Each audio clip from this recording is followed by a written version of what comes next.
Hello friends, welcome to online biology classes. बेटा कल जो हमने वीडियो बना रहे थे, इसके पहले वो लाइट में प्रॉब्लम आने की वजह से हमने उसको वहीं पर रोक दिया था। तो कुछ उस जो लेक्चर नंबर 10 था उसी का हिस्सा कुछ यहाँ पर जो रह गया था वो बताना है आपको कि पार्चुरेशन और लैक्टेशन। हाँ, एक चीज और बेटा, उसमें से कुछ बच्चे ने सवाल पूछा था कि सर ये ट्राइमेस्टर क्या होता है। बेटा जब फीटस डेवलपमेंट कर रहा होता है, शुरुआत के 3 महीने जब वो डेवलप कर चुका होता है, तो पहले 3 महीने को हम फर्स्ट ट्राइमेस्टर कहते हैं, सेकंड 3 मंथ को हम सेकंड ट्राइमेस्टर कहते हैं, इट मीन 6 मंथ। और उसके बाद जो 9 मंथ आ जाता है उसको लास्ट ट्राइमेस्टर कहते हैं। तो जैसे एनसीईआरटी ने भी दे रखा है कि फर्स्ट ट्राइमेस्टर 12 वीक माना जाता है, तो ये लगभग 84 डेज ये लगभग ओवरऑल एक फर्स्ट ट्राइमेस्टर हम इसको कहते हैं। तो सवाल ये था बेटा कि फर्स्ट ट्राइमेस्टर में कौन से ऑर्गन डेवलप होते हैं। तो जो मैंने आपको बताया था कि जो एक्सटर्नल जेनाइटेलिया होते हैं वो major organ, external genitalia, most of the major organ and external genitalia ये डेवलप हो जाते हैं। Most of the major organ की बात कर रहे हैं तो ये इंटरनल मेजर ऑर्गन जो है वो डेवलप हो चुके होते हैं। सेकंड मंथ में आपको पता है कि ये डिजिट्स और ये लिम्स डेवलप हो जाते हैं।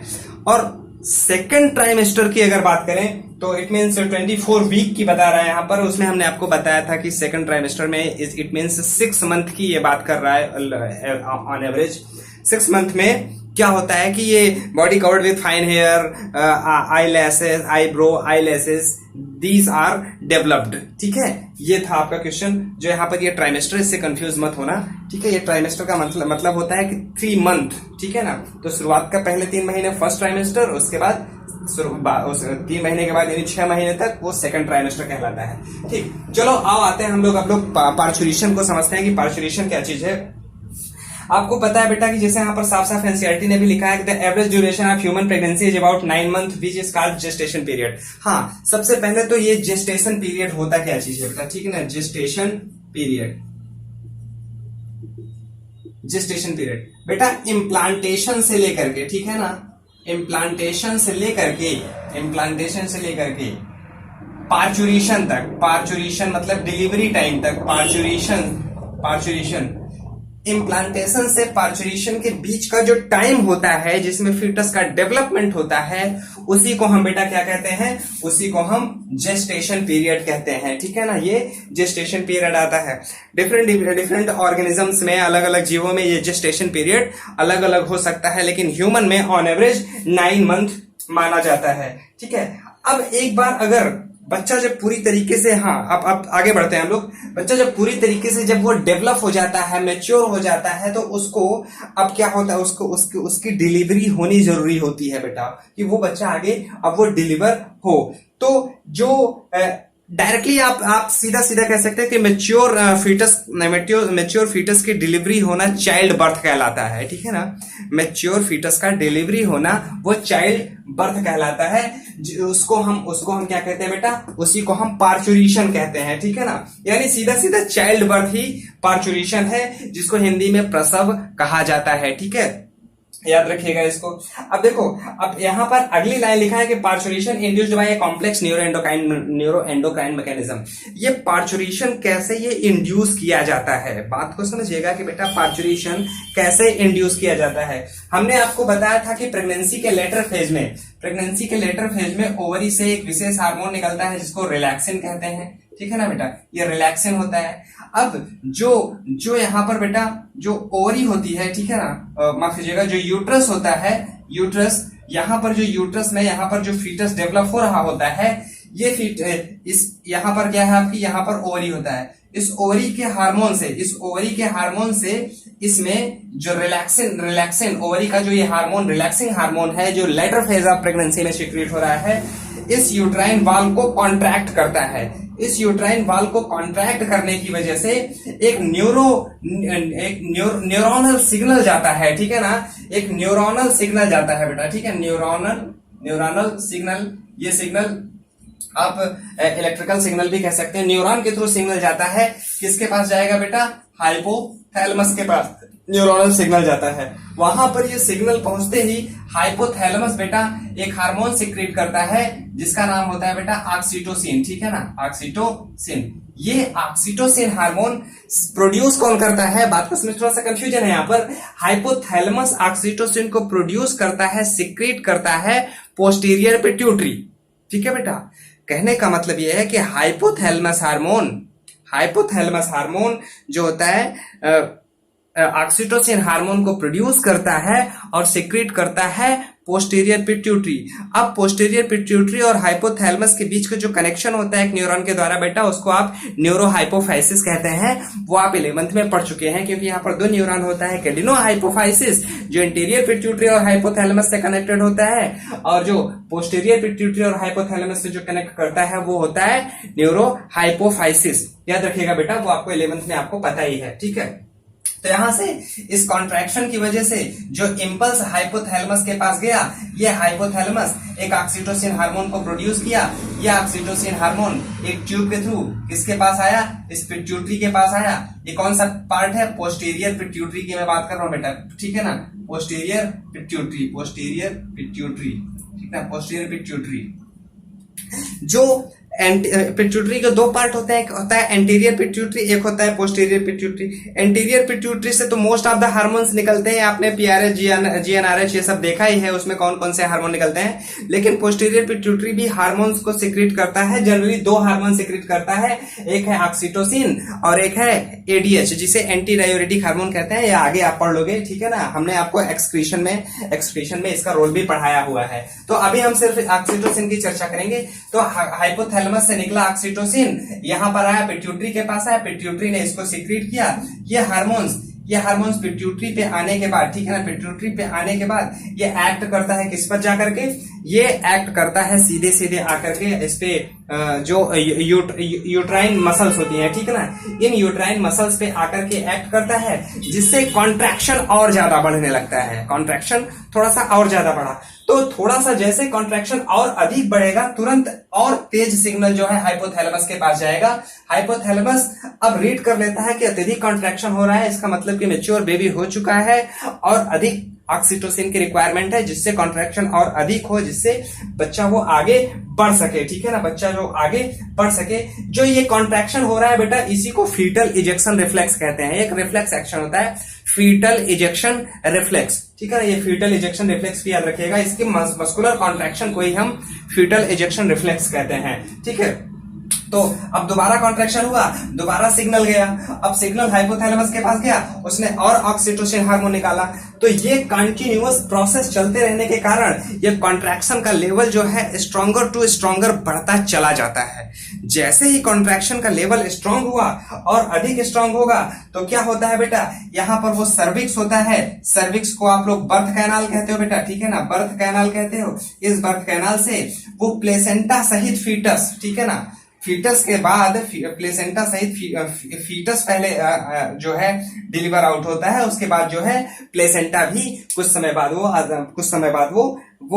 इस बर्थ कैनाल से वो बाहर निकल आता है, ठीक है ना। यहाँ पर आगे लिखा है the stimulatory reflex between the uterine contraction and oxytocin secretion continuous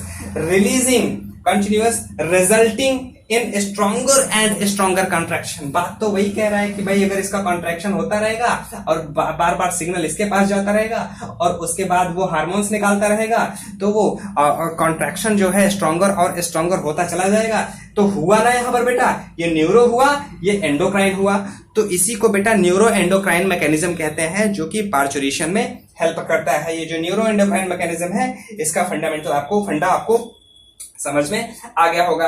अब क्या है बेटा, उसके आपको पता ही है, जैसे एक क्वेश्चन इसमें पूछा है कि जैसे ही वो कॉन्ट्रैक्शन अधिक होगा, बच्चा डिलीवर हो जाएगा बेटा, वो आसानी से पास हो जाएगा, ठीक है। पूछा है कि उसके बाद प्लेसेंटा भी expelled out from the uterus, उसके बाद प्लेसेंटा भी आउट हो जाता है, हमने आपको बताया। What do you think the doctor inject to induce delivery during the parturition के दौरान डॉक्टर ऐसा कौन सा इंजेक्शन इंजेक्ट करता है जो फीमेल मदर होती है, जिससे कि वो पार्चुरेशन को इंड्यूस कर सके। तो आप बताओगे सर अभी तुरंत ये हार्मोन्स है, कुछ कारणवश ये हार्मोन्स यहाँ से ये कॉन्ट्रैक्शन नहीं हो पा रहा है, सपोज ये रिलैक्सिन नहीं निकल पा रहा है, प्रॉपर कॉन्ट्रैक्शन नहीं हो पाने की वजह से क्या होता है कि बाहर एक लिमिटेड अमाउंट में ऑक्सीटोसिन का इंजेक्शन देने की वजह से जो सिग्नल न्यूरो सिग्नल तेजी के साथ हाइपोथैलेमस के पास पहुंचता है, वो हाइपोथैलेमस वो जो है, माफ कीजिएगा बेटा, हाँ, ये हाइपोथैलेमस जो है ऑक्सीटोसिन का सिक्रीशन प्रॉपर अमाउंट में नहीं कर पा रही है, सपोज, ठीक है, नहीं कर पा रही है, तो वो ऑक्सीटोसिन का इंजेक्शन बाहर एक लिमिटेड अमाउंट में दिया जाता है, जिससे कॉन्ट्रैक्शन बढ़ता है, कुछ हद तक पिट्यूटरी से भी मदद मिलता है, जिससे आसानी से इजिली बेबी का डिलीवर हो जाए, ठीक है ना, ये डिलीवर हो जाता है। इन केस अगर इनसे भी पॉसिबल नहीं होता है तो आपको पता है क्या, सिजेरियन, सीधा सीधा एक ही ऑप्शन बचता है, सिजेरियन, जिससे कि थोड़ा सा यहाँ पर कट करके ये बर्थ कैनाल को ऐसे फोर्सेप की सहायता से खींचा जाता है और धीरे धीरे जो बेबी होता है उसको फीटस जो होता है, डेवलप्ड फीटस जो होता है वो आगे पास किया जाता है, ठीक है बेटा, ये आपको समझ में आया। अब हम बेटा आगे बढ़ते हैं, किस पर, लैक्टेशन पर आगे बढ़ते हैं बेटा, ठीक है। लैक्टेशन भी ऐसे ही समझ लो कि देखो आपको पता है कि जैसे जैसे प्रेगनेंसी के दौरान ही क्या होता है कि मेमरी ग्लैंड्स, हमने आपको ये एक इंटीग्रल पार्ट हमने आपको बताया था कि जो मेमरी ग्लैंड्स होती हैं ये भी एक फीमेल का इंटीग्रल पार्ट होता है। ड्यूरिंग द प्रेगनेंसी बेटा, प्रेगनेंसी के दौरान ही यहाँ पर मिल्क का फॉर्मेशन, मिल्क का सिक्रीशन स्टार्ट हो जाता है। मिल्क का सिक्रीशन स्टार्ट हो जाता है, वो क्यों स्टार्ट हो जाता है, हमने आपको बताया था कि बेटा वो प्रोलैक्टिन हार्मोन्स होते हैं, ठीक है, वो प्रोलैक्टिन हार्मोन जो एंटीरियर पिट्यूटरी से सिक्रीट होते हैं वो हेल्प करते हैं, वो प्रोडक्शन करने में हेल्प करते हैं, जो पीआरएच हार्मोन है, प्रोलैक्टिन हार्मोन्स जो होता है बेटा, वो हार्मोन मिल्क का प्रोडक्शन करने में हेल्प करते हैं। जो बेटा आपको बताया था कि मेमरी ग्लैंड्स होते हैं, मेमरी ग्लैंड्स के बीच में जो कैविटी होती है उस कैविटी को ल्यूमेन कहते हैं, वही ल्यूमेन में मिल्क जो है स्टोर होता है, ठीक है, स्टोर होता है। लेकिन उस मिल्क के इजेक्शन के लिए, उस मिल्क के इजेक्शन के लिए एक हार्मोन की रिक्वायरमेंट होती है, वो हार्मोन होता है ऑक्सीटोसिन, ठीक है ना। इस हार्मोन को भी याद रखिएगा, ये हार्मोन जो होता है मिल्क इजेक्शन करने में हेल्प करता है, जो पीआरएच है वो प्रोडक्शन करने में हेल्प करता है। तो वही लिखा है बेटा कि जो प्रेगनेंसी के बाद जो है मिल्क का प्रोडक्शन होता है और ऑक्सीटोसिन की सहायता से ये इजेक्शन होता है, ठीक है ना, इजेक्शन होता है। तो मिल्क का प्रोडक्शन बेटा ये कहलाता है क्या, लैक्टेशन कहलाता है, ठीक है ना। Production of milk during the pregnancy is called lactation in the mammary gland is called lactation, ठीक है ना, याद रखिएगा इसको।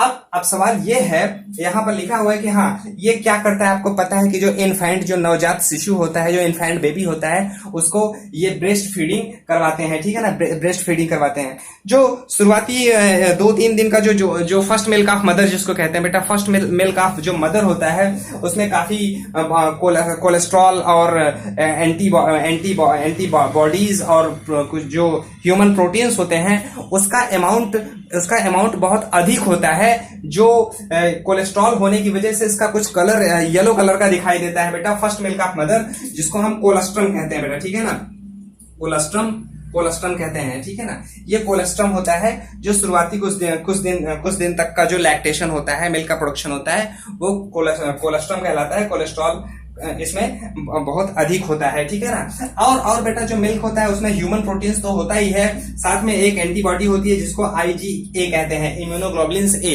ये इम्यूनोग्लोबुलिन ए में जैसे यहाँ पर लिखा है सेवरल एंटीबॉडीज, तो जिसमें ये IgA का कंटेंट बहुत अधिक होता है, जो कि सिर्फ और सिर्फ आपको मदर्स मिल्क से ही प्राप्त होता है। ये एंटीबॉडी आपको कई सारे डिजीज से फाइट करने में हेल्प करता है। जब आप इन्फेंट स्टेज में थे तभी से आपको बहुत ज्यादा, क्योंकि आप तुरंत जो है जन्म लेने के बाद यूट्राइन जो एनवायरनमेंट होता है वहां से अगर आप इस ओपन एनवायरनमेंट में आते हैं, इस एनवायरनमेंट में यहाँ पर आपको पता है कि पैथोजेंस का बहुत ज्यादा भरमार है, आप बहुत इजिली वो आपको इन्फेक्ट कर सकते हैं, बीमार कर सकते हैं। तो उस दौरान आपके पास सिर्फ और सिर्फ लड़ने के लिए प्लेसेंटा से तो एक एंटीबॉडी मिली थी जिसे IgG कहते हैं, जो मदर के प्लेसेंटा से वो क्रॉस होकर के मिल गई थी। लेकिन उसके बाद जब आप डिलीवर होते हैं, बाहर आते हैं, जब का पार्चुरेशन होता है, उसके बाद आपको भी एक एंटीबॉडी मिलती है जिसको IgA कहते हैं। ये आपको रोगों से लड़ने में हेल्प करती है, ठीक है ना बेटा, ये IgA एंटीबॉडी होती है। इस वजह से कोलेस्ट्रम, आईजीए एंटीबॉडी और sufficient amount of human proteins और ये अदर जो कंटेंट्स होते हैं जो मिल्क में, फर्स्ट मिल्क ऑफ मदर होता है, तो इसीलिए जो डॉक्टर होते हैं ये प्रेफर करते हैं कि जो फर्स्ट मिल्क ऑफ मदर होता है it is very necessary to every child for the better growth and for the fighting of many disease. ठीक है बेटा, तो ये सारी चीजें जो है बहुत जरूरी होता है, जिससे जो कि सिर्फ और सिर्फ ब्रेस्ट फीडिंग से ही ये प्राप्त हो सकता है। ठीक है बेटा, आपको होप ये पार्चुरेशन और लैक्टेशन समझ में आया होगा बेटा। छोटा सा है यहाँ पर बेटा, ये छोटा सा 2 पैराग्राफ था ही, ये हमने मिस होने की वजह से हमने यहाँ पर एक दूसरा वीडियो बना करके हम इसको बना चुके हैं, अब इसको अपलोड कर देंगे, आप इसको देख लीजिएगा, एनसीईआरटी पढ़ लीजिएगा। बाकी और आपको साफ साफ एनसीईआरटी नहीं, बिल्कुल साफ साफ लिख दिया है, और कोई डाउट होगा तो मुझे बेटा आप मैसेज करके आप पूछ सकते हैं। ठीक है बेटा, okay, thank you, all the best.